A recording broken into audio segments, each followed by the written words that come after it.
So I think the biggest challenge in my field Biggest challenge to my field right now. When I think about the challenges, The biggest challenge facing my field is how to clarify what we know and what we don't know about environmental change in a way that connects to people's everyday lives.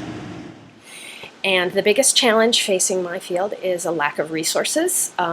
It's common that we get together in DC and we put 100 great ideas on the table, and we find out that we only have resources enough to pay for 3 or 4 of those ideas. And the people who work in labs and do your science are making the pennies scream. They're squeezing them so tight, and we're grateful for every nickel that we get, but it makes you wonder what a world would be like where things were just a little bit less tight. So the biggest challenge facing my field is often focusing policymakers on the challenges that we face. Everyone's focused on water when a drought occurs, but as soon as it rains, a lot of people forget. And the time to fix the roof is when the sun is shining. We don't make very good decisions in crisis.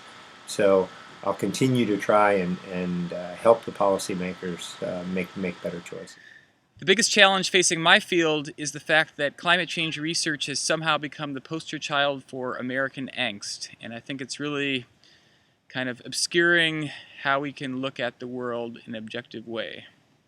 So that is the biggest challenge in our field, where we are facing a risk of climate change, which could be pretty bad, but we are not in a position yet to give people reliable tools to deal with it, and we have failed to communicate effectively with human beings, saying this is a real risk.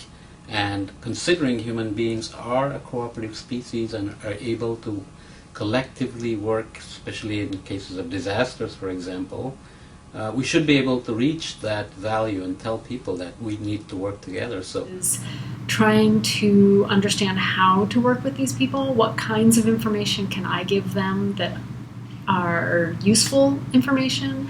What types of information are not useful? How can we blend what are scientifically interesting questions with what are questions that provide useful answers to the people who are making decisions on the ground? We're working really hard to try to answer those questions right now. What are some of the challenges in our field? Well, actually, one of the main challenges in our field is the measurement. The measurement of why people make the decisions they do. We observe the actions, but it's very difficult to measure what are the reasons people make the decisions they do. Of course, you may think you can ask people why they are doing things, but actually that's not always a very reliable way of collecting your data. So we try to find more innovative ways in trying to find out why people do the things they do. one of the challenges I face daily is trying to be patient. I find myself dancing between an urgency to have people change, to clean up the environment, to reduce carbon dioxide emissions, but I'm trying to balance that with an understanding that to move away from fossil fuels and to change the way we currently do business takes time, and we need to find solutions that are going to be in harmony with people and with the environment. So I struggle to be patient. The growing divide between applied and basic conservation biology. There are those like me who work in academia, and I find myself often isolated from what's happening on the ground in the real world. And so while I may develop sophisticated and complicated approaches to solving problems, I worry that these approaches are never applied.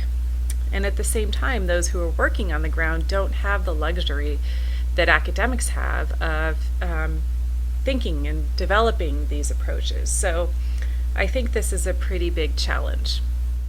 The second challenge is we need to do a better job of predicting the future so that we can guide policies and management and help us keep the world that we want and have the world that we want. Ecology is a really young field, but it's really, really complicated. If we want to manage our natural resources and preserve nature for future generations, we have to be able to make good predictions that if we take this step, we're likely to get this outcome. And we have a lot of good knowledge in this field. We understand a lot about how nature works, but we really need to improve the way that we look into the future and make recommendations. Particular challenge that I face right now is trying to convey the urgency about the increasing population size. We have over 7 billion people on the planet. And in the next 50 years, we're going to experience global climates that are warmer than our species has ever experienced in its existence on Earth. Thus, I think we have a particular urgency to make relevant the stories that the past is telling us and has told us about how biodiversity handled environmental change. Facing my discipline, facing my area of science, I would say that it's the lack of resources, the lack of money to get all of our great science done. We have, of course, put a lot of money into exploring outer space, but we know more about the surface of the moon and the surface of Venus than we know of our own oceans, especially our ocean floors. So trying to get the resources from the government to do this mapping so that we can understand and protect our own planet is still quite a challenge, something that we all are continuing to work very hard on. So I think the biggest challenge facing my field is communication. Environmental problems are too narrowly conceived of as being questions for the natural sciences alone. But they don't stop there. The real issue is that these problems, they all involve the actions of people. If we want to understand why people do what they do, we need to understand their incentives. That's the business of economics. To design solutions to environmental problems, we sometimes need to change those incentives, and that too is the business of economics. The biggest challenge facing my field is that the incentives are currently wrong for pricing electricity, for building new transmission, for investing in low carbon infrastructure, and that there has to be a political will to change the system to make sure that the policies, incentives, and regulations are in place to transform our electricity sector and keep us competitive into the future.